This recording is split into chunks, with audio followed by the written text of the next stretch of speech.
דוד השם הוא לא יחסר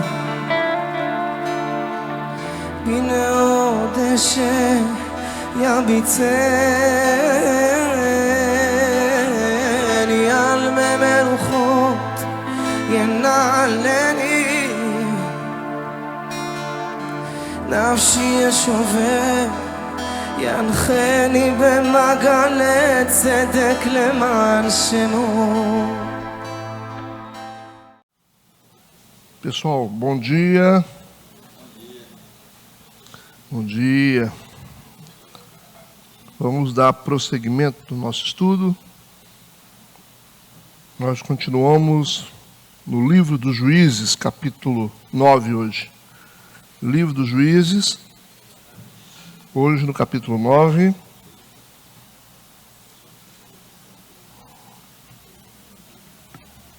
Vamos lá, gente. Vamos orar primeiro.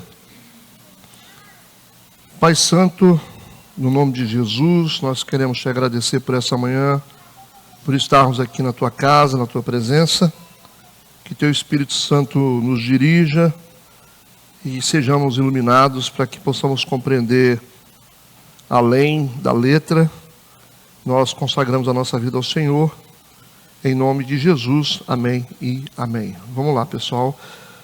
Capítulo 9 do livro de Juízes, vamos ler alguns versículos. Vamos lá. E Abimeleque, filho de Jerubbaal, foi a Siquém, aos irmãos de sua mãe, e falou-lhes e a toda a geração da casa do pai de sua mãe, dizendo: Falai, peço-vos aos ouvidos de todos os cidadãos de Siquém, qual é melhor para vós, que 70 homens, todos os filhos de Jerubbaal, dominem sobre vós, ou que um homem sobre vós domine? Lembrai-vos também de que sou osso vosso e carne vossa.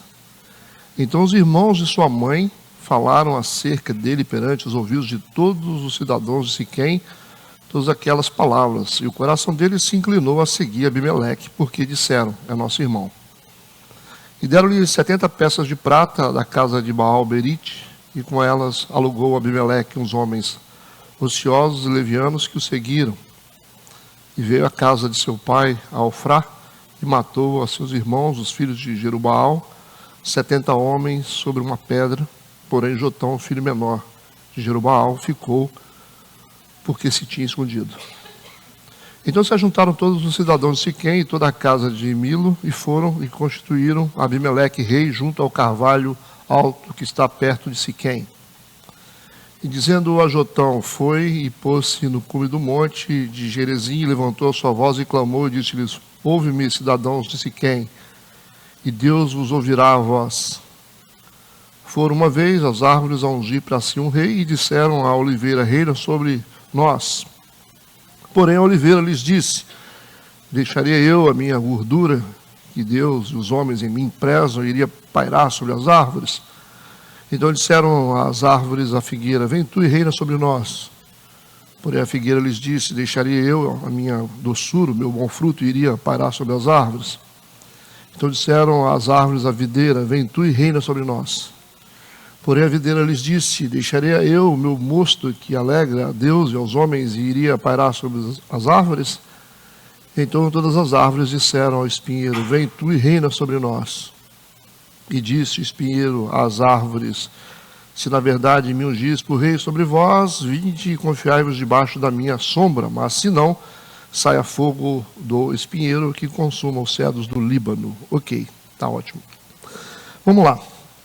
Vamos ver agora, no capítulo 9, como fica a nação de Israel depois que Gideão resolveu construir um éfode que desencadeou uma apostasia generalizada. Ok?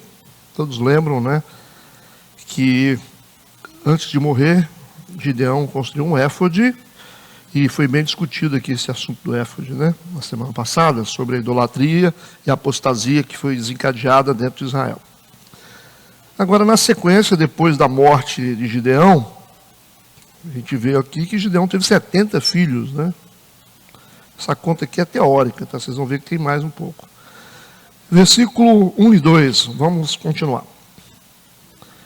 E Abimeleque, filho de Jerubbaal, foi a Siquém, aos irmãos de sua mãe, e falou-lhes e a toda a geração da casa do pai de sua mãe, dizendo: falai, peço-vos aos ouvidos de todos os cidadãos de Siquém, qual é melhor para vós, que 70 homens, todos os filhos de Jerubaal, dominem sobre vós, ou que um homem sobre vós domine? Lembrai-vos também de que eu sou osso vosso e carne vossa. Então a idolatria, ela havia penetrado em Israel. Nós falamos agora nos últimos anos de Gideão. Agora a idolatria é professada abertamente por meio de Abimeleque, que é um dos filhos, né, de Gideão. Abimeleque agora começa a se mostrar, né? Nós vimos também os males da poligamia, né? Lógico que naquela época era comum ter poligamia, só que a gente viu a confusão que vai dar aqui a partir desses irmãos, 70 irmãos, né? Como eu disse teoricamente, depois a gente vai falar sobre isso.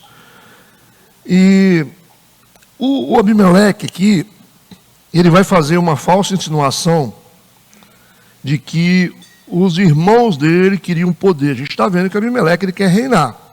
Essa ideia de reinar, né, começou a ficar forte agora no período dos filhos de Gideão. Então Abimeleque, ele está fazendo aqui dando uma fala política, dizendo que o que é melhor? Que 70 pessoas reinem sobre vocês ou que eu reine? Então assim, um irmão fazendo política para reinar sobre Siquém. Então ele faz a falsa insinuação de que os irmãos queriam o poder de rei. Na verdade, não há nenhuma prova aqui de que os irmãos cobiçaram isso. Então não tem nenhum irmão aqui dizendo que queria ser rei, mas o Abimeleque parece que ele tem esse desejo, é um desejo particular dele de reinar sobre Siquém, entre todos os irmãos dele, ele quer ser rei, ok? Vamos seguir. A gente já está vendo idolatria acontecendo aqui, né? Ou o afã de pretensão, de querer ser alguma coisa, né? Então, os irmãos de sua mãe falaram acerca dele perante os ouvidos de todos os cidadãos de Siquém, todas aquelas palavras, e o coração deles se inclinou a seguir Abimeleque, porque disseram: é nosso irmão, né? Ele convenceu os próprios irmãos, né, que são filhos da sua própria mãe, para fazer campanha para ele. Aí, junto com os irmãos, eles estão convencendo a população de Siquém que ele é a pessoa mais apta para poder ser o rei. Então a campanha dele aqui teve sucesso, no versículo 3. Né? Vamos para o versículo 4. Juntando a população agora dando apoio, né, que agora a população de Siquém chegou à conclusão de que realmente ele precisa ser um rei. E no versículo 4 diz que deram-lhe 70 peças de prata. Quem deu? A população. Prata da casa de Baal Berite. Nós já temos aqui um Deus que já está sendo adorado, né? E esse Deus, ele começa a se manifestar desde a época de Gideão, né? E deram-lhe 70 peças de prata da casa de Baal Berite, e com elas alugou Abimeleque uns homens ociosos e levianos que o seguiram. Aqui ele está contratando mercenários para fazer o trabalho sujo dele, para poder conquistar o poder. Né? Nós vimos aqui que depois que as pessoas da cidade foram convencidas por meio de Abimeleque, ele vai conseguir financiadores para bancar a campanha dele. Mais ou menos um jogo político, né? Que começa com o desejo dele de ser rei, ele convence parte dos irmãos que ele precisa ser rei, ele junta com os irmãos e começa a convencer a cidade fica convencida, e aqui dentro da cidade aparecem alguns financiadores, no versículo 4, que dão para ele peças de prata da casa de Baal, para que ele contrate mercenários para fazer o trabalho sujo, para ele garantir a campanha dele e conseguir ser rei definitivamente. Está entendido até agora? Então vamos observar aqui. A gente observa que o financiamento, que está dizendo que veio da casa de Baal Berite, né, as 70 peças de prata, foi promovido com as peças de prata do templo, que Israel resolveu seguir esse ídolo, né, que é Baal Berite, após a morte de Gideão. Então a gente percebe o desdobramento da idolatria, como que começa a acontecer a partir do desejo de ser uma evidência como líder, a gente percebe o povo usando riquezas da casa de Baal-Berite para poder patrocinar essa campanha do Abimeleque, o Abimeleque usando essa prata para contratar mercenários para fazer o trabalho sujo da campanha, e tudo isso acontecendo após a morte de Gideão. É interessante que em Juízes capítulo 8, versículo 33, eu quero que vocês voltem um pouquinho. Volte um pouquinho, Juízes 8, 33. Diz assim: sucedeu que, como Gideão faleceu, os filhos de Israel tornaram a se prostituir após os Baalins e puseram a Baal-Berite por Deus. Então aqui a gente entende, a partir desse capítulo, porque que havia um templo para Baal-Berite, que era o deus deles, né, o povo de Siquém, regendo toda essa nação aqui, todo esse povo. O povo de Israel está envolvido com tudo isso aqui, e nós vimos a corrupção moral e espiritual do povo de Israel a partir da construção desse templo, que, na verdade, o Gideão, todos falaram aqui na semana passada, a gente tinha uma imagem do Gideão tão boa, né, naquele capítulo, que ele consegue vencer com 300 homens, né? A gente só fica naquela história. As irmãs falaram, é bom a gente nem ler a história completa de Gideão, porque a gente acaba se decepcionando. E é verdade, né? Porque Gideão começa bem e termina mal, deixando esse legado de idolatria para o povo dele, que começa a se manifestar através de Abimeleque, seu filho. Tudo bem até agora? Vamos para o versículo 5. E veio à casa do seu pai, a Ofrá, e matou a seus irmãos. Com quem? Com esses mercenários. Olha o que está acontecendo aqui. Abimeleque veio à casa do seu pai, a Ofrá, e matou os seus irmãos, os filhos de Jerubaal, 70 homens sobre uma pedra. É estranho isso, né? A gente já viu que não é só 70. Então, até agora a gente tem 71, porque Abimeleque é mais um, né? Se matou 70, e ele também é irmão, então não tinha 71. Porém, agora o outro irmão, Jotão, então tem 72. Filho menor de Jerubaal, que é o Gideão, né? Ficou porque se tinha escondido. Então, na matança dos irmãos, sobra um que se esconde, que é o Jotão.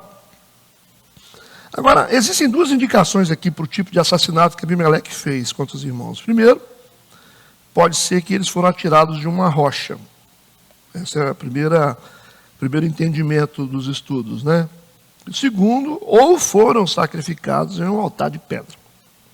70 irmãos assassinados por Abimeleque. Essa última indicação que eu falei, a segunda aqui, é a mais provável. Que pode ter sido feita uma vingança, porque antes Gideão tinha destruído o altar de Baal, né?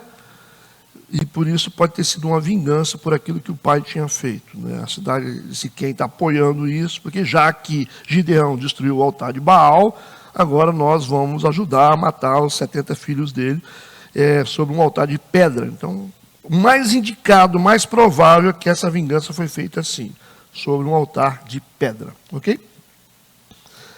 Versículo 6. Então se ajuntaram todos os cidadãos de Siquém e toda a casa de Milo. Eu vou explicar o que é casa de Milo. E foram e constituíram um Abimeleque rei junto ao carvalho alto que está perto de Siquém. Então está aqui, o que ele queria, ele conseguiu. Queria ser rei, convenceu os irmãos, junto com os irmãos convenceu a cidade levantou patrocinadores, contrataram mercenários, os irmãos foram assassinados, e agora ele está sozinho e vai se tornar rei.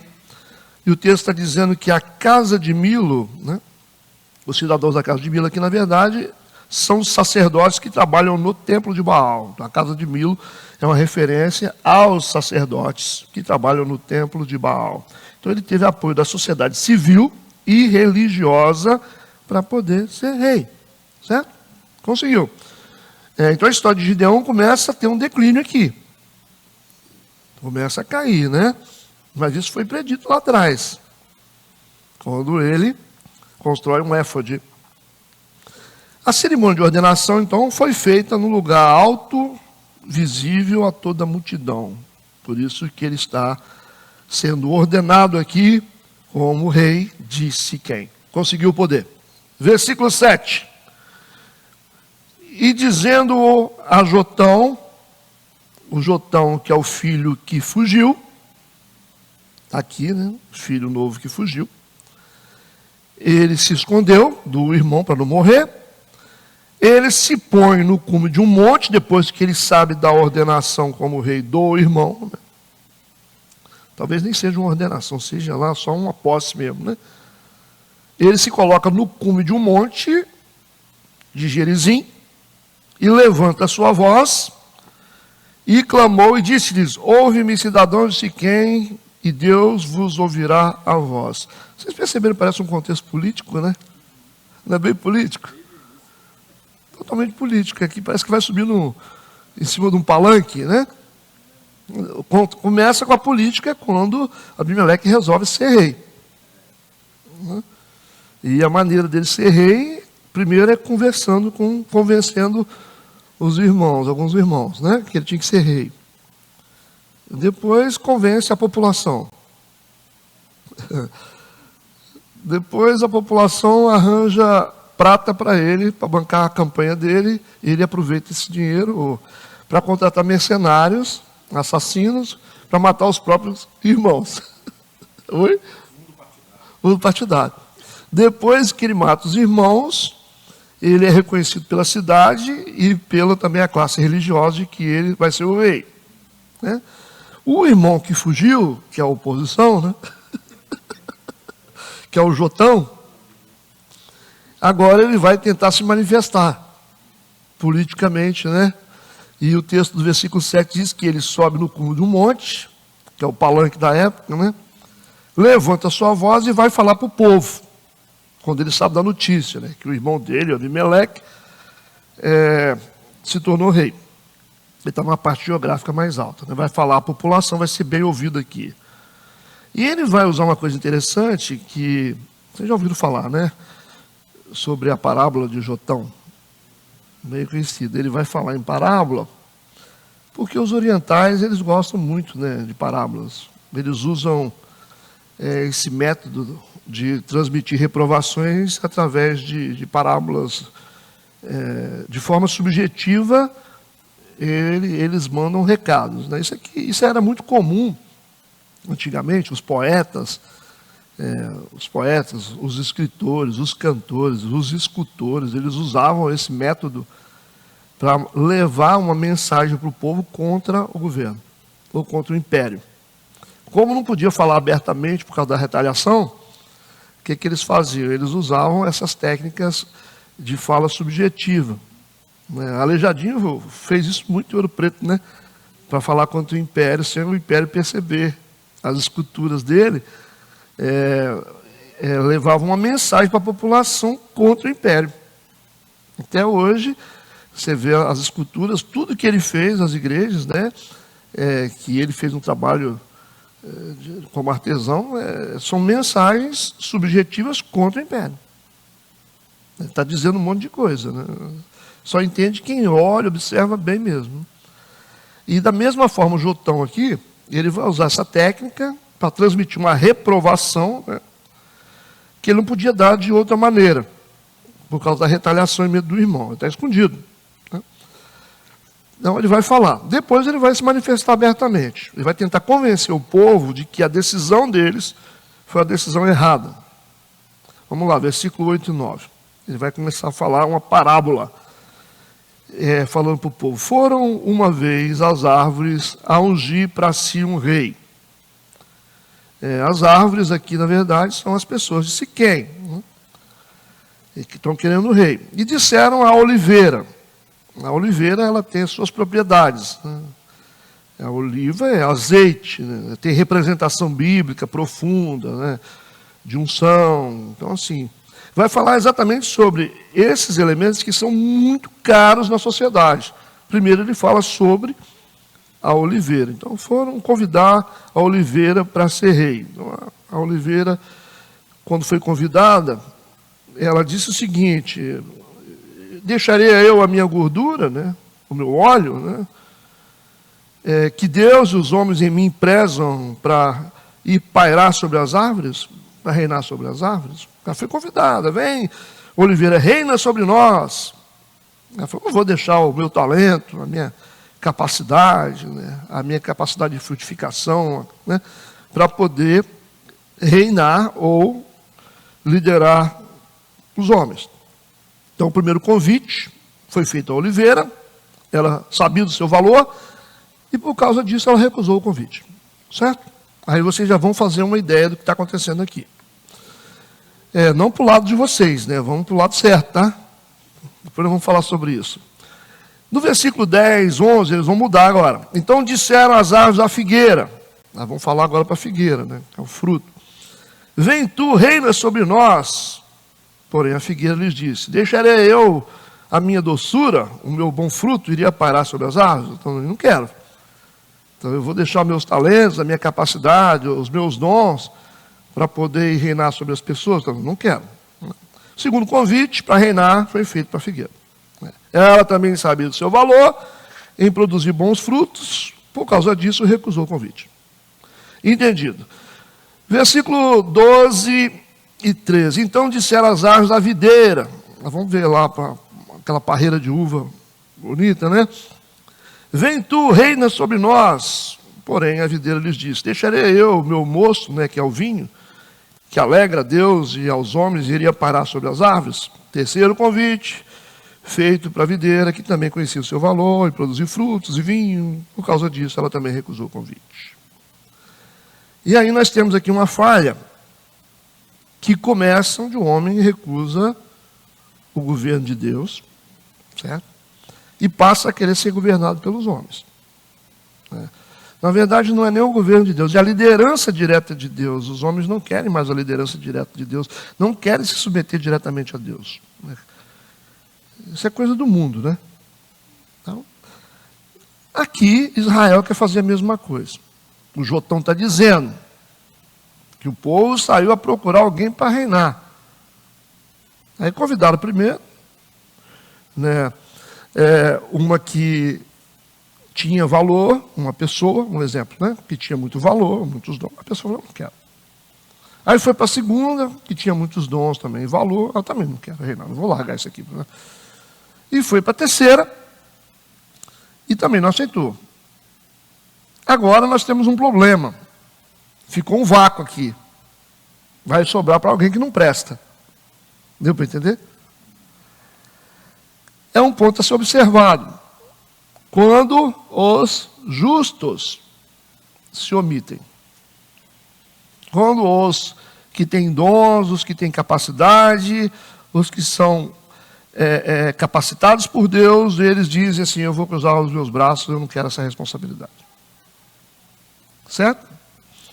Aí a gente vai ver o que vai acontecer, qual vai ser o desdobramento. Né?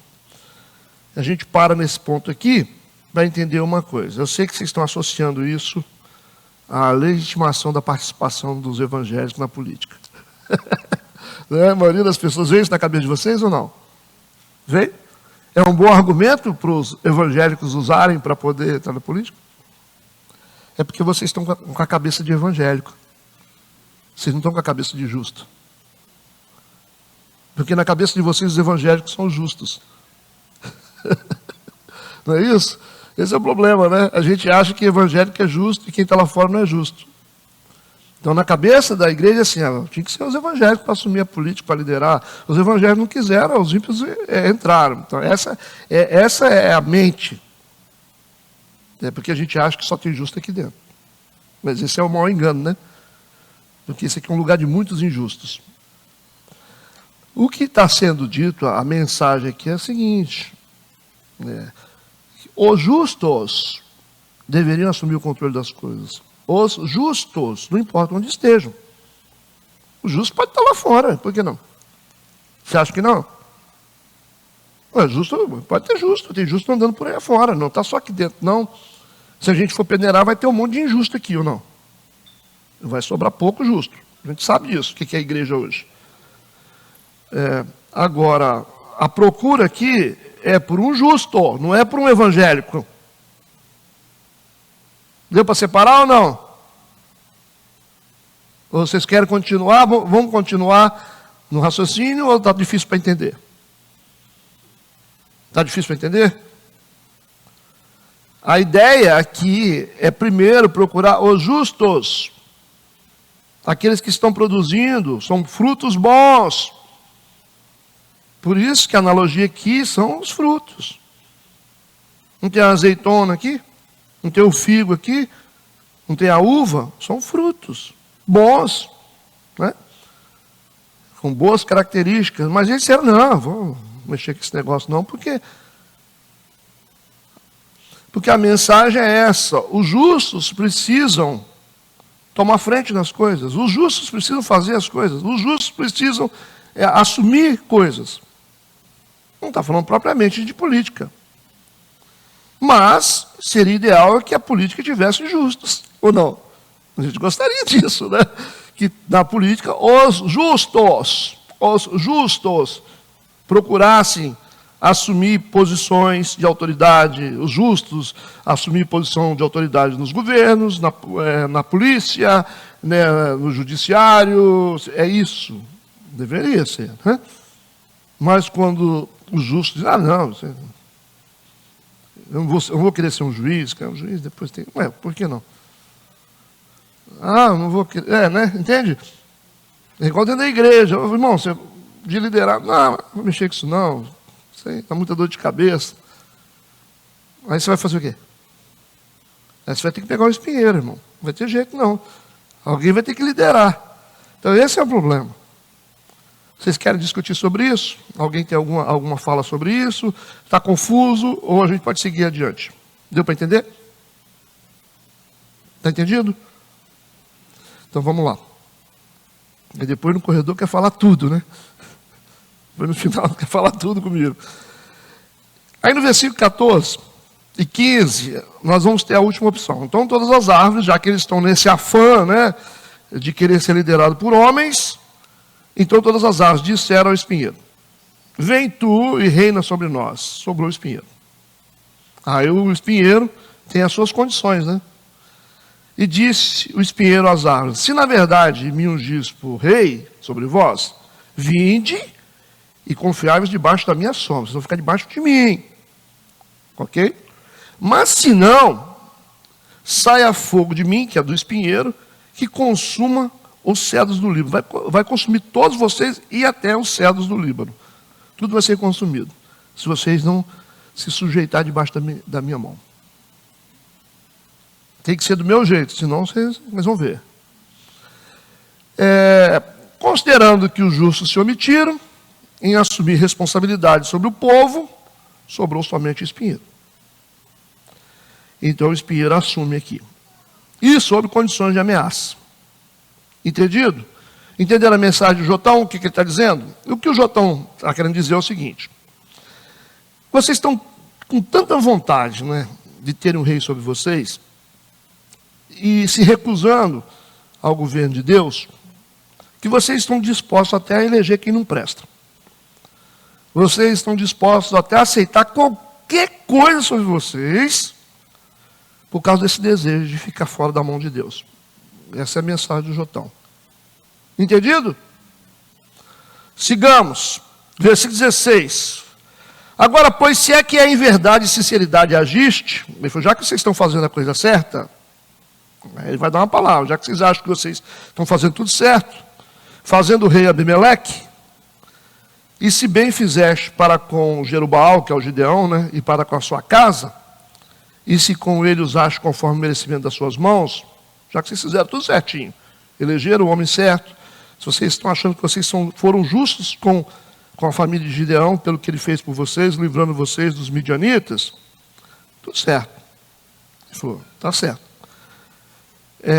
Ele diz no versículo 17 e 18, porque meu pai pelejou por vós, desprezou a sua vida, ou seja, abriu mão da própria vida, para pelejar por vocês, vos livrou da mão dos midianitas, porém vós hoje vos levantaste contra a casa do meu pai, e mataste a seus filhos, 70 homens sobre uma pedra, e Abimeleque, filho da sua serva, fizeste reinar sobre os cidadãos de Siquém, porque simplesmente ele é vosso irmão, ele faz parte de vocês.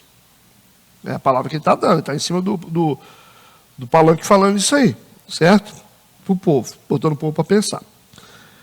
Versículo 19, ele diz: pois se em verdade e sinceridade usastes com Jerubaal, ele falou, se vocês fizeram certo, se vocês têm a consciência limpa de que vocês fizeram certinho, escolheram certinho, então, ele diz, alegrai-vos com Abimeleque, sejam felizes com ele. Uma palavra de ironia, né? E também, ele se alegre convosco.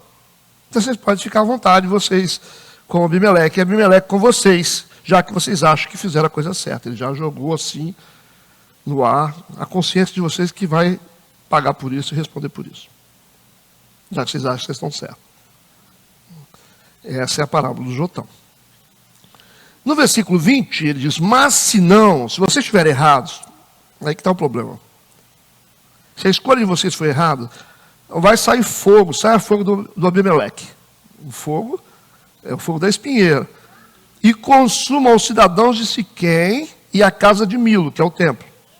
E saia fogo do cidadão de Siquém, da casa de Milo, e consuma o Abimeleque. Um vai consumir o outro. Vocês vão se autodestruir se estiver errado. Automaticamente aqui, ele está lançando uma profecia sobre as consequências que viriam sobre eles caso estivessem errados. Está lançando a profecia. Então já estão com a consciência aqui, está perigoso, né? Entenderam até agora? Quem entendeu a parábola do Jotão? Fala para mim. Todos entenderam? Quem teve dúvida? Então não tem dúvida. Sigamos.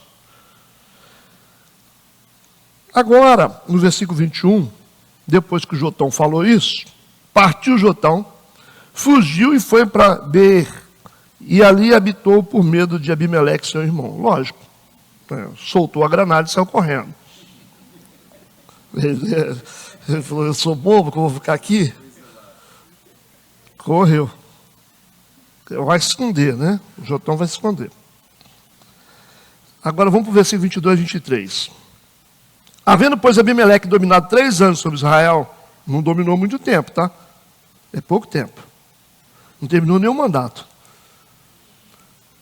Havendo, pois, Abimeleque dominado 3 anos sobre Israel, enviou Deus um mau espírito entre Abimeleque e os cidadãos de Siquém, e esses se houveram aleivosamente contra Abimeleque.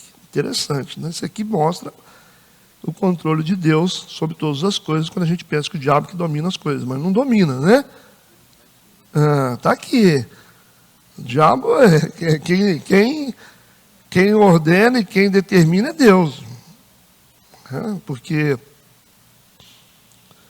esse espírito da parte de Deus que diz aqui, né? A gente vê parecido com a época de Saul, né? Parecido com a época de Saul. Autorizado por Deus. Deus está mostrando aqui uma coisa que a gente tem que pensar bastante. Porque os dois grupos, tanto o Abimeleque e os irmãos, né, que deram apoio para ele, e agora o povo de Siquém, eles erraram, eles pecaram, eles cometeram erros, mas agora um vai se levantar contra o outro. Isso é um princípio, gente, infalível. Quando você apoia erro das pessoas, a mesma pessoa que você apoiou, ela vai atacar você depois. Isso é infalível, né? Quando você é conivente com alguma coisa, você pode ter certeza, quando você é conivente com o erro da pessoa, depois a pessoa erra com você. Já viram essas experiências acontecerem? Né?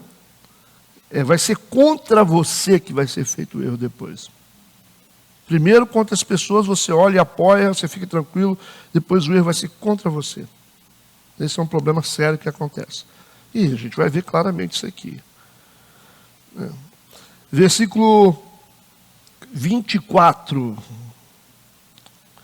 Para que a violência feita aos 70 filhos de Jeroboal viesse, por isso que Deus permitiu, né, que esse espírito viesse entre eles, Abimeleque e o povo de Siquém, para que a violência feita aos 70 filhos de Jeroboal viesse, e o seu sangue caísse sobre Abimeleque, seu irmão, que os matara, e sobre os cidadãos de Siquém, que fortaleceram as mãos dele para matar seus irmãos. Então aqui a maldição veio a galope.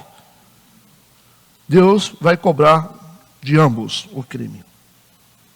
Versículo 25, e os cidadãos de Siquém puseram contra ele quem lhe armasse emboscadas sobre os cumes dos montes. Agora já está os cidadãos de Siquém contra Abimeleque. Eles não estavam juntos? E todo aquele que passava pelo caminho junto a eles o assaltava, e contou-se isso a Abimeleque. Então os moradores de Siquém puseram homens escondidos nas montanhas para matar Abimeleque. Enquanto eles estão esperando Abimeleque passar, todos que passavam por ali, né, eram assaltados. Porque eram bandidos, né? Mas a notícia chegou a Abimeleque de que os cidadãos de Siquém estavam armando contra ele. Versículo 26. Veio também Gaal, filho de Ebed, com seus irmãos, e passaram a Siquém, e os cidadãos de Siquém confiaram nele. Agora, quem é esse grupo? Esse aqui é um provável cavaleiro errante, mercenário também, que tem um grupo de mercenários que percorria, né, o país com o seu grupo, em busca de algum tipo de dinheiro fácil. O que vai acontecer é que os cidadãos de Siquém agora vão contratar esses mercenários para atacarem Abimeleque. Mesma coisa que Abimeleque fez, ele contratou mercenários para matar os irmãos, agora o povo de Siquém vai contratar mercenários para matar ele. Percebe como é que é a coisa, a lei da semeadura? No versículo 27, e saíram ao campo e vidimaram as suas vinhas, pisaram as uvas, fizeram festas e foram à casa de seu Deus e comeram e beberam e amaldiçoaram Abimeleque. Os siquemitas, o povo de Siquém, eles estão aqui louvando aos seus deuses no templo e invocando maldições contra Abimeleque. Tipo fazendo macumba, né? Eles estão lá no templo cantando, né? Porque o texto está dizendo que eles vindimaram as suas vinhas, pisaram as uvas, fizeram vinho, foram fazer festa aos seus deuses, e comer e beber e amaldiçoar Abimeleque. Aproveitaram para poder amaldiçoar Abimeleque. Versículo 28. E disse Gaal, filho de Ebed, que agora está junto com o povo de Siquém, esse líder mercenário. O que é que ele vai dizer? Agora ele está coligado com o povo de Siquém contra Abimeleque. E disse Gaal, filho de Ebed, quem é Abimeleque? Está desdenhando Abimeleque. E quem é Siquém para que sirvamos? Não é porventura filho de Jerubaal, né, o Gideão? E não é Zebu o seu mordomo? Servi antes aos homens de Amor, pai de Siquém, pois por que razão serviríamos nós a ele? O que ele está dizendo é o seguinte: quem é Abimeleque comparado ao povo de Siquém? A população de Siquém é bem maior, ele é um homem só. Quem é ele? Né? Ele diz, não é porventura o filho de Jerubaal, né? Ele não é o filho do Gideão, e não é Zebu seu mordomo, ou seja, Zebu é o líder máximo de Abimeleque, ele é tipo um comandante de guerra. O que Gaal está dizendo aqui, ele está desdenhando, né, do Abimeleque, e está dizendo que sabe exatamente quem é ele. Então ele está debochando aqui, e está dizendo o seguinte, quem é Abimeleque? Falando para o povo de Siquém, não é ninguém. Eu conheço ele, filho de Gideão, né? Eu conheço quem é o cara que lidera para ele.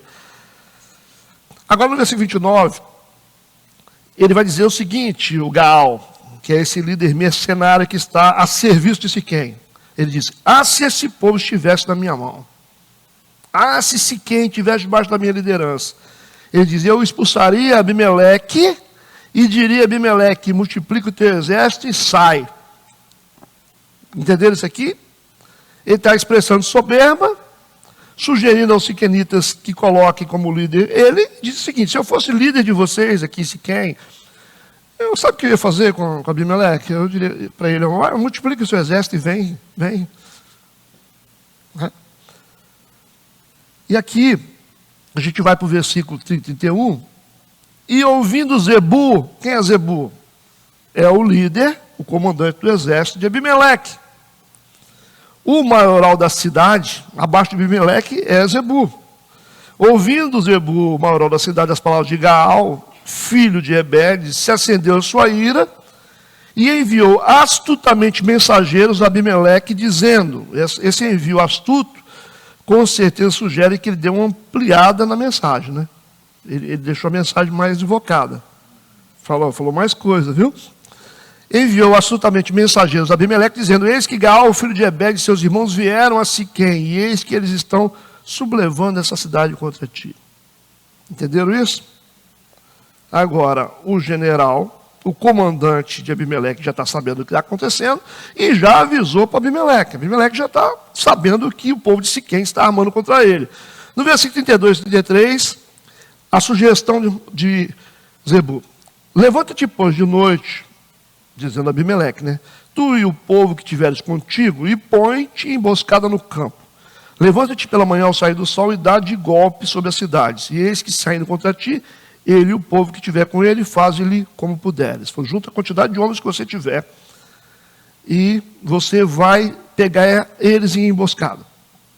E faz o que você puder. O resto você deixa comigo. Né? O comandante dele diz para ele. Versículo 34 e 35, levantou, pois, Abimeleque e todo o povo que com ele havia de noite, puseram emboscada a Siquém com 4 tropas. E Gaal, que é o seu comandante, filho de Ebed, saiu e pôs-se à entrada da porta da cidade, e Abimeleque e todo o povo que com ele havia se levantou das emboscadas. Versículo 36, e vendo Gaal aquele povo, disse a Zebu: eis que desce gente dos cumes dos montes. Deixa eu explicar isso aqui, o que está acontecendo. Enquanto Abimeleque está nas montanhas, esperando para atacar o povo de Siquém, o Zebu, que é o seu general, ele ficou à porta da cidade, como se estivesse fazendo nada ali. E aí o Gaal também está na mesma posição geográfica que ele, os dois se encontram ali. Até então, ele não admite nenhuma hostilidade. O Zebu não está dizendo: ó, a gente está sabendo que vocês estão armando contra a gente. Então ele faz uma cena política ali. Tipo, não estou sabendo o que está acontecendo. Enquanto isso, Abimeleque está nas montanhas, pronto para atacar a cidade. Vamos prestar atenção agora. Desce gente dos cumes dos montes. Ele está dizendo: eu estou vendo gente descendo dos montes ali. O Gaal está dizendo: é o Zebu, que é general de Abimeleque, disse: não, você está confundindo, não tem ninguém ali não.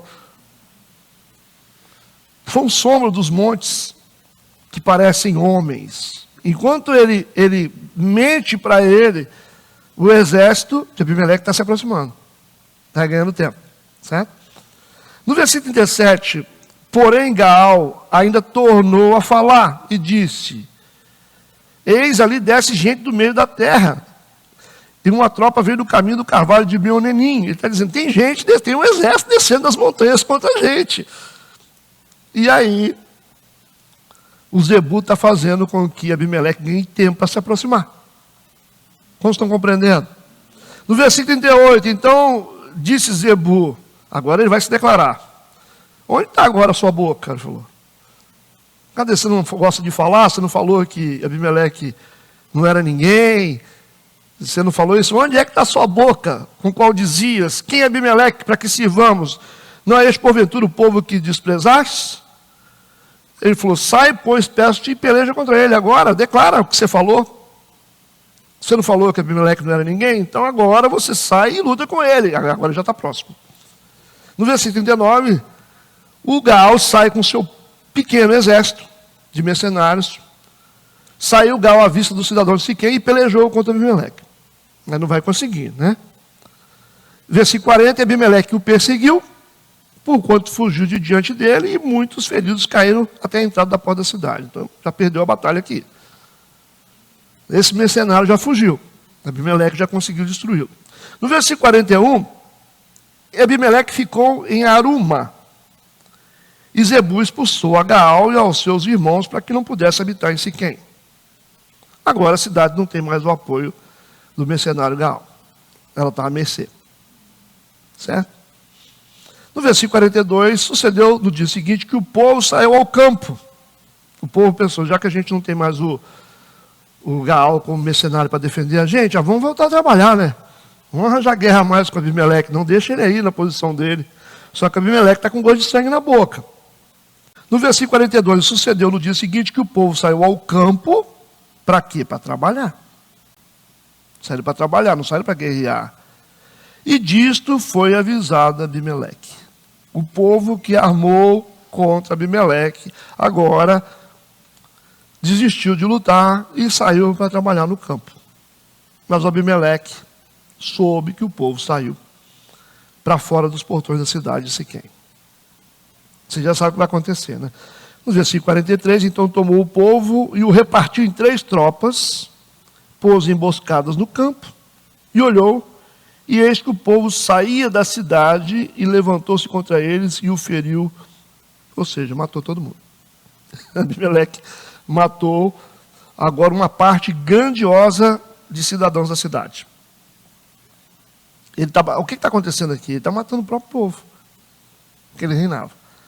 No versículo 44, o Jotão já foi embora. O Jotão só soltou a bomba e foi embora. No versículo 44, porque Abimeleque e as tropas que com ele havia romperam de improviso, pararam a entrada da porta da cidade, e as outras 2 tropas deram de improviso sobre todos quantos estavam no campo e os feriram. Provavelmente, os que saíram para o campo eram os homens. Foram todos mortos. Ficou na cidade provavelmente só as mulheres e as crianças. Então, os homens ele já matou todos. No versículo 45, Abimeleque pelejou contra a cidade, agora ele vai contra a cidade. Todo aquele dia, tomou a cidade, matou o povo que nela havia, e assolou a cidade e semeou sal na cidade. Né? Esse ato é derramar sal, é você declarar que a cidade vai ficar seca como um deserto, como um sal. É isso que ele está declarando. Né? É um ato simbólico de guerra, que significa que a cidade vai ser transformada num deserto de sal estéril.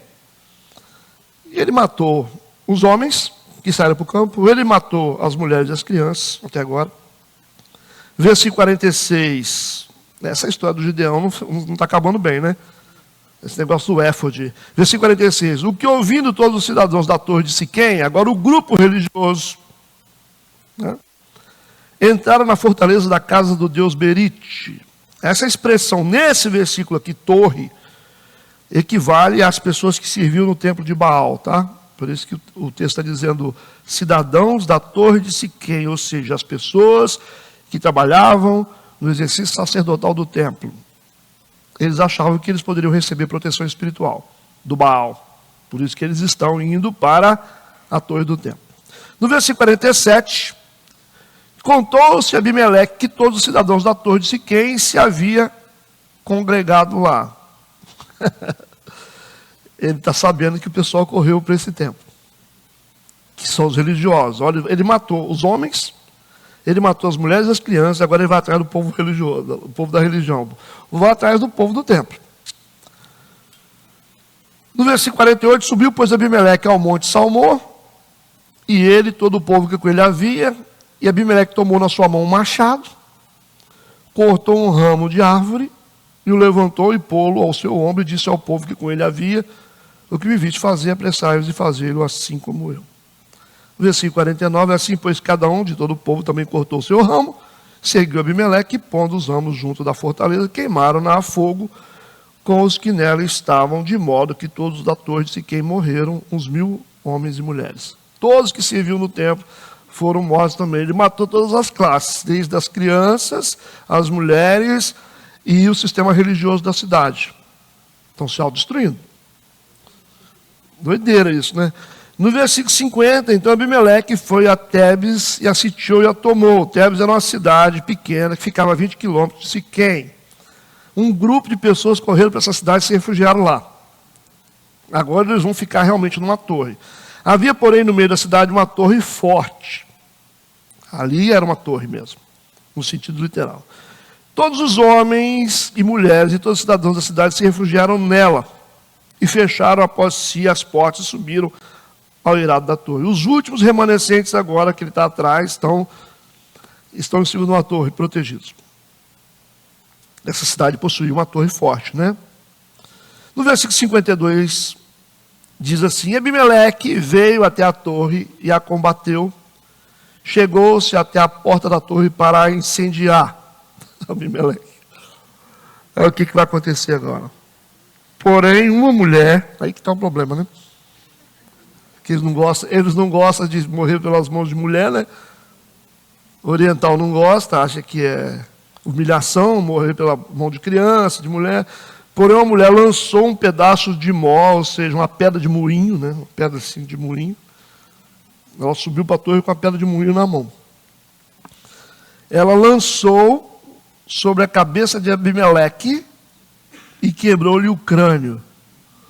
Rapaz, vale lembrar que é Deus que está fazendo isso, né? Então, quando ele viu que ele estava morrendo, ele chamou logo o seu moço, né, que é o seu escudeiro, levava suas armas e disse-lhe: desembainha a tua espada e mata-me, para que não se diga de mim uma mulher o matou. Que soberba, né? É isso aí. E o moço o atravessou e ele morreu. Vendo, pois, os homens de Israel que Abimeleque já era morto, o rei morreu, o que nós vamos fazer aqui? Foram-se cada um no seu lugar. O restinho que tinha se dispersou. Aí nós vimos aqui a morte desonrosa de Abimeleque, que ele não queria, né, mas foi uma mulher que matou ele, na verdade. No versículo 56 e 57, assim Deus fez tornar sobre Abimeleque o mal que tinha feito a seu pai, matando seus 70 irmãos, como também todo o mal dos homens de Siquém fez tornar sobre a cabeça deles, e a maldição de Jotão, filho de Jeroboal, veio sobre eles. Por que eu fiz essa leitura rápida com vocês? Porque são muitos versículos.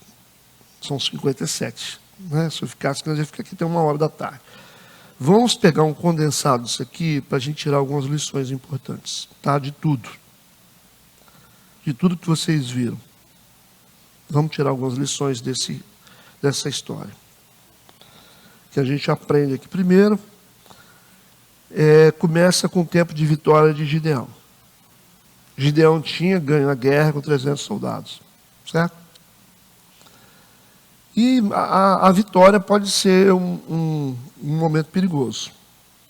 Essa é a lição que a gente aprende. A vitória pode ser um momento perigoso, a gente achar que pode fazer o que quiser. Esse é um problema, né? Quando a gente está perdendo, a gente começa a se concentrar mais nas coisas. Mas quando a gente está ganhando, a gente para de se concentrar nos detalhes. Esse foi o problema de Gideão. Gideão tinha ganho a guerra. Estava bem. Mas o povo falou: você podia ser rei, né? Ele falou: não, Deus me livre, eu quero ser rei não. Ele falou: rei é só o Senhor, né? Tudo bem, mas depois faz um éfode e faz com que as pessoas comecem a buscar resposta através desse ídolo, ok? Desse manto. Então é o tempo de vitória, é um tempo perigoso que pode nos levar à nossa pior fase, né? E o que acontece quando nós trocamos Deus por um ídolo? Quando Deus perde a centralidade na vida das pessoas. E ali Gideão, infelizmente, fez isso. Né? Falou, teoricamente, mas não viveu. E deixou com que o povo fosse atraído por um éfode e virou um sistema de idolatria e apostasia no meio do povo de Deus. O herói que bagunçou tudo. A construção do éfode, ela depois parte para a pretensão de Abimeleque, porque o que Gideão fez deixou uma marca, uma maldição na sua descendência, e ela se manifesta no seu filho Abimeleque. Né? Um homem pretensioso, capaz de fazer qualquer coisa para conseguir chegar onde queria. Isso é perigoso também, né? A fome de poder fez com que ele começasse a matar os seus irmãos, a contratar mercenários para isso e por aí vai. O afã do desejo de poder levando um homem a matar seus irmãos. Então, se a gente não tomar cuidado, nós vamos nos matar uns aos outros. Né? A gente vai acabar se matando. Essa aqui é uma coisa para a gente pensar. E volta e meia, a gente está vendo isso acontecendo, né? Que não falta irmão matando irmão. A parábola de Jotão nos leva a refletir sobre a omissão dos capacitados. A omissão dos capacitados. Se a gente tem capacidade, se você é uma videira, se é uma oliveira, uma figueira, então significa que você tem um potencial dado por Deus que tem que servir.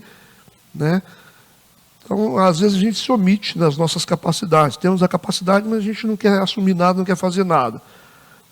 Talvez gostamos de falar, né? Eu sei fazer isso, eu sei isso, eu vejo isso. É igual os espirituais que gostam de ver tudo, né? Os espirituais vê tudo, eles vê tudo. Não, tá vendo? Eu estou sentindo que tem demônio ali. Estou sentindo que, né? Fulano está errado, hein? Tá fora da visão. Mas aí você faz o quê? Nada. Então é mais ou menos assim. E quando a gente não toma posição, sendo espirituais que somos, quem não é espiritual vai assumir. Os espinheiros vão assumir. Por isso que o mundo está cheio de espinheiro. Não reclama. Mas o Joãozinho é chato, né? O pastor é chato, mas por que você não foi fazer o serviço dele? Então deixa o Joãozinho chato fazendo. Deixa o Joãozinho enjoado lá, abrindo a porta, né? A Mariazinha lá, mexendo na panela, porque você não fez. Então nós vamos ter que aguentar os espinheiros. A não ser que os capacitados, os inteligentes, os espirituais comecem a fazer as coisas. Certo? Mas os espirituais estão todos sentados, esse é um problema, né? Os problemáticos estão trabalhando. Esse é o problema. A parábola de Jotão fala sobre isso. O poder das palavras de um justo. O Jotão falou e aconteceu. Ele falou, já que vocês acham que vocês estão certos, fique à vontade com Abimeleque. Mas se não tiver, você pode ter certeza que ele vai tocar fogo em vocês e vocês vão tocar fogo nele. Não se acabar. Saiu e falou. Então a palavra do justo é algo poderoso. Abimeleque e o povo de Siquém pecaram contra a descendência de Gideão. Mataram 70 pessoas por causa disso, 70 irmãos. Mas agora um está pecando contra o outro. Então não adianta. Mais cedo ou mais tarde, quem você apoiou vai te atacar. É só esperar. Vai te atacar. E, em último lugar, a justiça infalível de Deus sobre Abimeleque e os siquenitas. Infalível. Dizimou todo mundo. Não precisou de nenhum inimigo externo. Eles mesmos se confundiram. Então fica aí a lição. Se alguém quer comentar alguma coisa, fiquem abertos para vocês. O que vocês acham? Quem quer comentar? Pastor, meu comentário é a respeito desse caminho, né, que é traçado. Eu estava lendo aqui, observando o que o senhor está falando aí, que esse caminho que a gente traça, decide percorrer, porque por algum motivo pessoal nosso, ele sempre vai nos trazer ao encontro dele, né? Ou seja, nós sempre vamos voltar aonde nós começamos. É como se fosse realmente, é a colheita. Então, nós tomamos decisões por ego, orgulho, e quando o senhor falou, as pessoas que estão preparadas para fazer o justo, e a igreja, eu já ouvi isso demais, a igreja ela tem isso, que justo é só dentro da igreja. E lá fora tem muitas pessoas que são capacitadas para fazer tantas coisas para Deus, não é? Também aqui, e as pessoas não querem, e aí muitas vezes acaba nisso aí. Mas eu quero falar a respeito disso. É o caminho. Você traça um caminho e você já prestou atenção que tem caminho que não tem volta? Você entra nele e tipo assim, você faz isso, e você faz aquilo, e você vai fazendo, e você vai, e sempre tem pessoas que vão te apoiar, tipo assim, ironicamente, né? Não, vai dar certo, é isso mesmo. Cegas como, entendeu? Aquele que decidiu andar no caminho mesmo, não é isso aí mesmo. Você vai andando, e quando você assusta, não tem mais volta. Você está no meio do caminho aí, como é que faz? Não tem mais volta. Alguns vão assustar, outros não tem mais volta. Então, isso é, se você parar para pensar, a Bíblia é bem clara que diz que um abismo, ele vai puxar o outro. Depois que entra numa situação dessa, é tudo, não tem mais volta. Você começou com o Gideão, né? Exatamente, começou nele. E um ponto principal, ele, é Deus que eu não quero ser rei, Deus é o rei. Tá, mas eu fico tentando imaginar, talvez o senhor pode até falar sobre isso para mim, para a igreja também. Por que ele falou isso? Ele falou porque ele queria ser tipo assim, bajular Deus, ou não, naquele momento mesmo ele falou assim, não, realmente isso aí é para Deus, mas no coração dele não era assim. Talvez ele tinha medo de ser rei, ou ele quis compensar alguma coisa que ele fez, ou para ele estava bom, ele quis deixar você entendeu? Isso aqui também, fazer essa pergunta para o senhor me explicar. Eu tenho algumas coisas, mas eu preciso abrir mais a minha mente sobre isso. Qual é realmente o fundamento disso? dessa fala de Gideão, que ele falou assim, é o Senhor, mas no fundo, no coração dele não era isso. Isso é muito comum de acontecer. As palavras, a ênfase, às vezes a ênfase do que nós fazemos em palavras pode indicar a nossa fraqueza, né? Por exemplo, a gente tem um exemplo do Pedro, né? Foi testado por Jesus, né? Ele disse, mas eu nunca, aconteça o que acontecer, eu nunca vou te trair. Jesus falou assim, antes do galo cantar, você vai me negar 3 vezes. Então, quer dizer, as palavras, aquela necessidade de falar algo que já era a fraqueza interna dele, né? Eu tive uma pessoa que era meu braço direito. Aconteceu a mesma coisa comigo. A pessoa disse para mim assim, pastor, aconteça o que acontecer. Um momento difícil que a gente estava vivendo na igreja, de luta, né? Tentando crescer. Aconteça o que acontecer. Se ficar eu e o senhor sozinho aqui, eu fico com o senhor aqui. Ele falou comigo. Eu falei, isso é um péssimo sinal.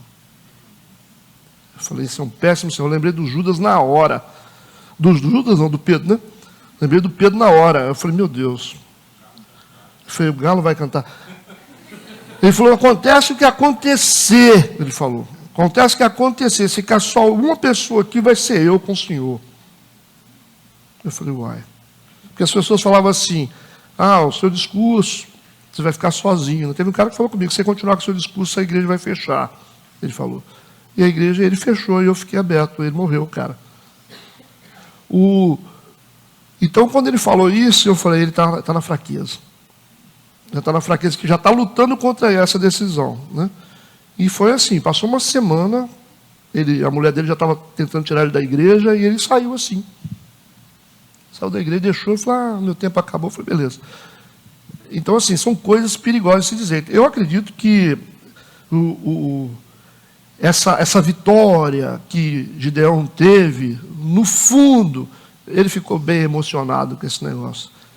Ele vê com 300 homens, ele vencendo aquela batalha, e todo mundo vangloriando, porque o ego, você é um campeão, é coisa de gente, né? Ele diz, não, Deus que é, né? Ou seja, nunca te negarei, né? Deus que é, mas ali já estava revelando a fraqueza interna dele, a prova estava aí, que se materializou através da construção de um éfode. E dali começou o problema. Por que construir um éfode? Ele não era sacerdote, ele era um juiz. Qual o significado de um éfode para uma nação? Então, consultava. Aí, quer dizer, é a decadência. E a partir dali, então, com base nisso, talvez a Elisângela, psicologicamente, já pode explicar melhor o que acontece, né? Essa coisa de querer falar. E o que você acha, Elisângela? Tem alguma coisa para acrescentar para a gente? Então, na verdade, a gente se entrega nas palavras, né?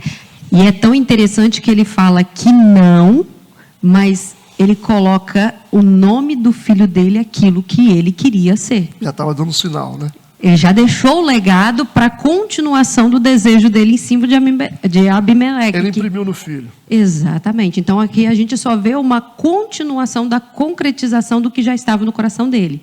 Foi uma falsa modéstia, né? Ele diz algo, mas as atitudes revelam outras. Então, foi uma pequena maquiagem. É igual excesso de humildade, né? Já é vaidade, né? Igual a pessoa que é humilde fala que é humilde. Eu sou humilde, já é vaidade. Né? Ser humano não é fácil, não. Mas é isso, né? Mais ou menos, né, pastor? Dá para a gente entender isso, né? O coração do ser humano não é brinquedo, não. Às vezes é melhor a gente fazer do que ficar prometendo, né? Vamos fazendo, ficar prometendo é pior. Igual político, né? Fica prometendo, fazendo, não faz nada. Não vai fazer. Então, assim, fiquem essas experiências, tá? Como eu disse para vocês, eu dei uma acelerada aqui para não ficar agarrado. Dentro do meu conhecimento limitado, e essa caminhada que a gente tem trilhado dentro do livro de Juízes, desde a escolha de Deus por Gideão, a gente percebe que após a vitória, dali para frente foi só para trás. Só que por que Gideão? Deus escolheu Gideão e aconteceu tantas coisas após essa vitória. E por que Deus escolheu justamente Gideão? Não poderia, talvez, ter escolhido uma outra pessoa que poderia ter um desfecho melhor? Para ensinar. Escolheu para ensinar. Tudo, as escolhas de Deus é para ensino na Bíblia. Por que escolheu Judas? Judas foi um traidor. Por que escolheu Saul? Não, Deus escolheu. O povo escolheu e ele admitiu. Ele permitiu. Então, para o povo entender que não funciona.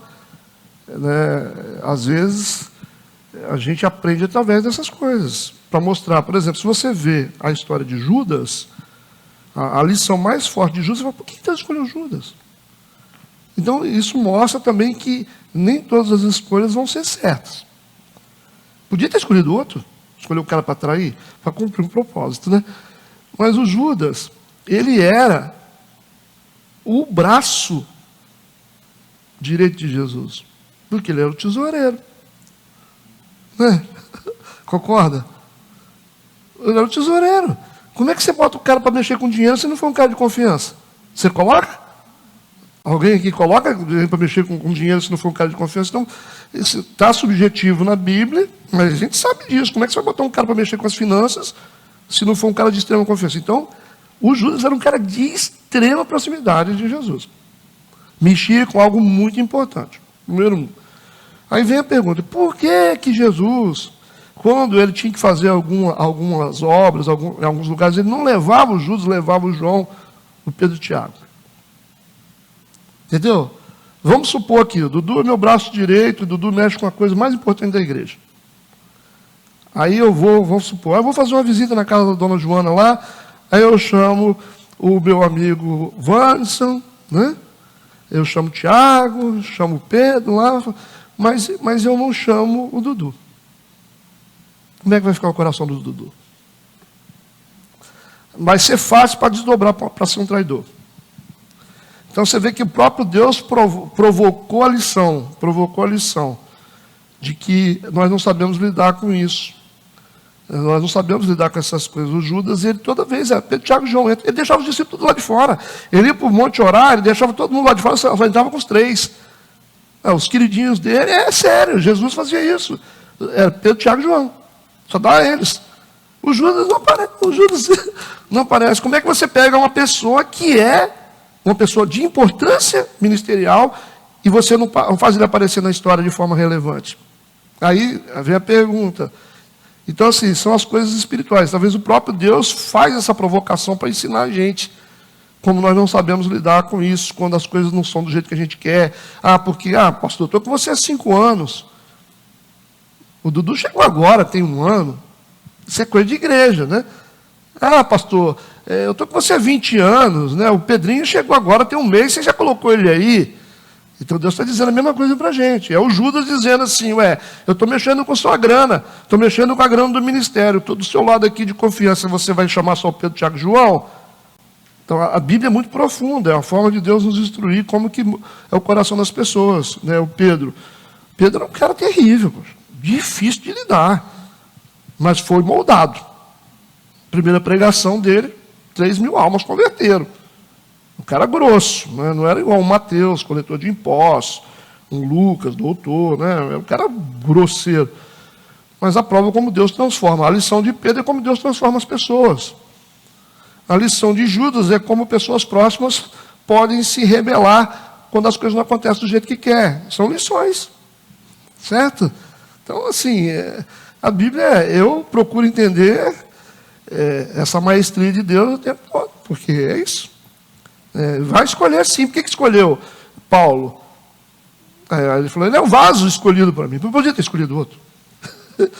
Aí por quê? Por causa da energia de Paulo. Paulo era uma bomba atômica. Só que estava sendo usado para poder matar. Era uma potência usada para matar. Deus mostrou, eu posso converter energias para o lado positivo. Eu posso pegar uma pessoa cheia de energia, um rebelde, e conduzir ele para... Quem é que tem a energia de Paulo na Bíblia? Ninguém. A ousadia de Paulo, de apanhar, levantar, e estou morrendo, vou pregar. Ninguém tem, Paulo. Porque aí ele pega o cara lá e fala, eu vou transformar essa energia em algo positivo para mim. Sabedoria divina.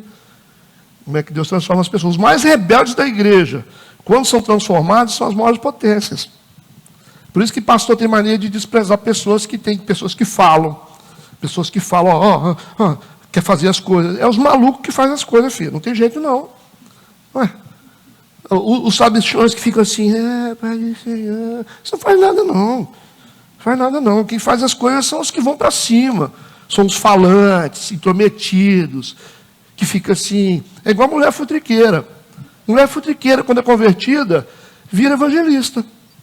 Começa a falar de Jesus. Jesus te ama, Jesus te ama, Jesus te ama.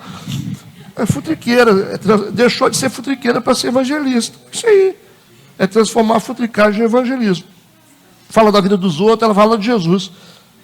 Ela fala tudo, fala assim, fulano é fofoqueira. Você falou um trem aqui, todo mundo fica sabendo, é fofoqueiro. Converteu, virou evangelista. Você fala uma coisa para ela de Jesus, ela fala para todo mundo. Jesus te ama, Jesus te ama. Fofoqueira gospel. É conversão de energias. Por isso que os rebeldes, eu fico atento com os rebeldes. Porque eles carregam energia. O cara fala assim, pastor, já aprontei tudo na minha vida, já briguei, já matei. E eu falo isso. Já pensou se fazer viver? Não matou, fazer viver. É diferente. Então, Deus trabalha com essas pessoas. Não adianta a gente falar. É uma debilidade que o poder de Deus se aperfeiçoa. Com pessoas com problemas transformadas, que são o maior potencial da igreja. Então, se você não acreditar nisso, então são soldados. Os soldados da igreja são esses malucos. Os malucos. Você fala, vamos brigar por isso aqui, vamos morrer por essa causa. Esses caras que mudam a história. Agora os que ficam... Não adianta, é só conversa mole. Aí vocês falam assim para mim, pastor, por que você perde tempo com fulano? Por isso, está explicado aí. São eles que fazem a coisa funcionar. A igreja metodista funciona por causa dos malucos que eles falam que é maluco. Todo mundo maluco aqui. Fala, maluco, você deixa fulano no ministério, fulano estava fazendo isso, não está funcionando. Nós tudo maluco nós somos. Eu também sou, então fica tudo certo. Entendeu? Entendeu a filosofia do negócio? Como é que é? Não pode desistir de ninguém, não. É um desafio. Vamos seguir. Eu tenho medo de gente religiosa. Eu tenho medo. Gente religiosa, gente muito santa. Eu tenho medo danado desse povo. Nossa, eu chego... Gente muito santa, eu fico assim... Religiosa. Eu fico preocupado. Esses são os mais perigosos da igreja. São os santificados. Tem senso de pureza. Eu sou puro, pastor. Sou puro demais. Quando o cara fala para mim assim, pastor, não presto para nada. Eu falei, eu sei que é bom. Isso aí é bom demais. Isso aí é bom. Falou a verdade que não presta para nada é porque é bom mesmo. Porque só uma pessoa grande pode falar isso. Só uma pessoa grande pode falar isso. Uma pessoa grande fala assim, eu sou nada. A gente pequena não fala isso. Entendeu? A grandeza da pessoa é reconhecer, eu não presto, tenho os meus pecados, mas eu amo a Deus e quero fazer as coisas certas, quero mudar. Essas são as melhores pessoas que existem. Sou cheio de problemas, não sou perfeito, mas eu estou aqui para ajudar. Amém? Vamos seguir? Oremos. Deus, obrigado por essa manhã, pelo Teu Espírito, que possamos crescer um pouco mais. A partir da Tua palavra, nos leva para casa, guardados e abençoados pelo Teu poder. Tenhamos um dia de bênção, um culto sobrenatural nesta noite. Em nome de Jesus, amém e amém. Obrigado pela participação de vocês.